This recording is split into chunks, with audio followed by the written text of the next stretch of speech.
মুন্সিজি, সব জুয়েলারি ঠিক মতো প্যাক করাও, আর সাথে কিছু দামি গিফটও যোগ করো। কাল অভনির কাজিনের বিয়ে, আমি চাই না সে যারও কাছে ছোট হোক, তাই সব গিফট অভনির কাছে পৌঁছে দেবে। আর হ্যাঁ, ওই নীল রঙের বক্সটা আলাদা করে বের করে দাও। জি স্যার, এটা আমি নিজের হাতে আমার অভনিকে উপহার দিতে চাই। জি স্যার। ছোট মুখে বড় কথা। আপনি কেন আপনার সত্যিটা অভনিকে বলেন না? বলবো মুন্সিজি, এখন সঠিক সময় নয়। সময় এলে আমি নিজেই বলবো। ভালো কথা। আপনার শ্বশুরবাড়ির লোকেরা যদি জানতে পারে আপনি রাঞ্জরের রাথর, তাহলে তারা কখনোই আপনাকে অভনিকে ডিভোর্স দিতে দেবে না। আমরা চলি মুন্সিজি।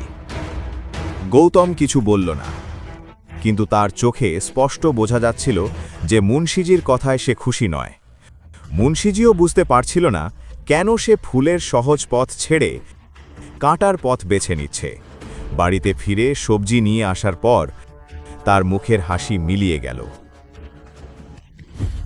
বাড়িতে তখন নতুন করে তর্ক শুরু হয়েছে, আর গীতা শুধু গৌতমের অপেক্ষা করছিল।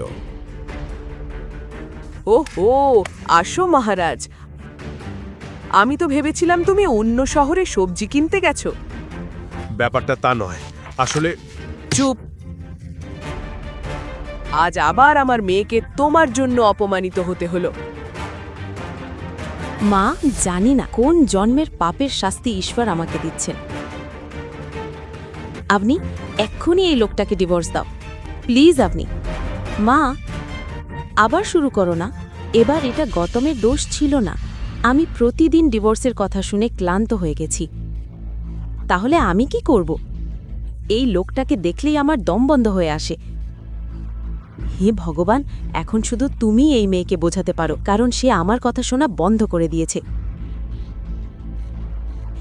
আজও কত ছেলেরা ওর পিছনে আছে, কিন্তু গীতার কান্না আর নাটক নতুন কিছু ছিল না। সে প্রায় প্রতিদিনই অবনীকে এভাবে ইমোশনাল ব্ল্যাকমেল করত। গৌতম, তুমি গিয়ে কিছু খাওয়ার ব্যবস্থা করো, আমি মাকে সামলে নেব। আর শোনো, ভালো কিছু রান্না করবে, আর সিঙ্কে একটা নোংরা বাসনও দেখতে চাই না। যাও। গৌতম সঙ্গে সঙ্গেই রান্নাঘরে চলে গেল, কিন্তু গীতার রাগ তখনও কমেনি। তার চোখে জলও ছিল।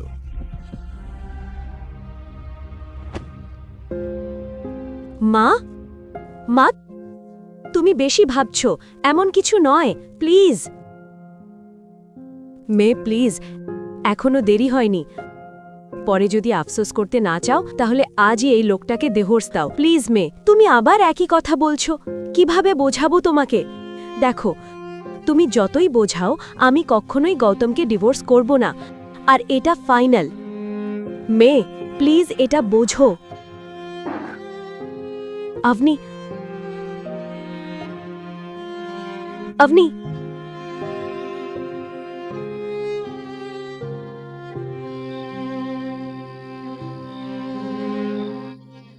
অনেক আগে একটা খবর শুনেছিলাম তার পকেটে টাকা নেই, শুধু দামি জিনিস দেখতে আসে।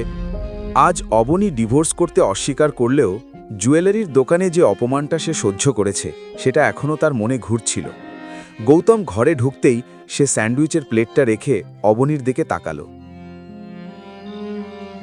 অভনি, তোমার গিফট নিয়ে বেশি চিন্তা করো না, আমি কিছু ব্যবস্থা করার চেষ্টা করব। তুমি ব্যবস্থা করবে? কিভাবে? কিছু করার দরকার নেই, চুপচাপ গিয়ে ম্যাট্রেসটা নিয়ে নিচে গিয়ে ঘুমাও।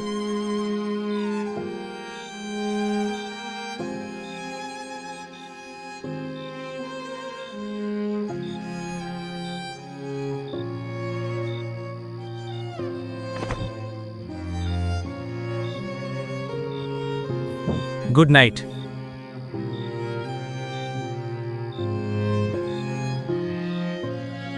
গিফট কিনতে না পারার জন্য অবনীর গলায় স্পষ্ট রাগ ফুটে উঠছিল, কিন্তু সে জানত না যে গৌতম ইতিমধ্যেই গায়ত্রী দেবীর জন্য অনেক গিফট কিনে ফেলেছে, যেগুলো দেখে আগামীকাল অবনী অবাক হয়ে যাবে।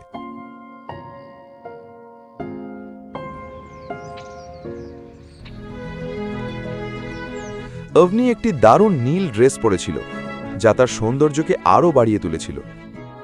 এই কারণেই গৌতম গাড়ি চালানোর সময় বারবার আয়নার মাধ্যমে তার দিকে তাকাচ্ছিল। কিছুক্ষণের মধ্যেই গৌতম আগরওয়াল হাউসের বাইরে গাড়ি পার্ক করল।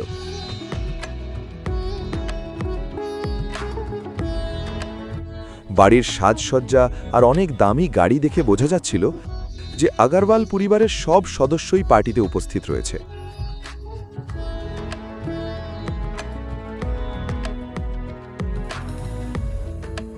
পুরো গল্প জানতে দেখুন পরবর্তী এপিসোড শুধুমাত্র পকেট এফএম ইউটিউব চ্যানেলে এবং শুনুন রয়্যাল ওয়ারিসের সব এপিসোড নিচে দেওয়া ডেসক্রিপশনের লিংক থেকে পকেট এফএম অ্যাপ ডাউনলোড করুন।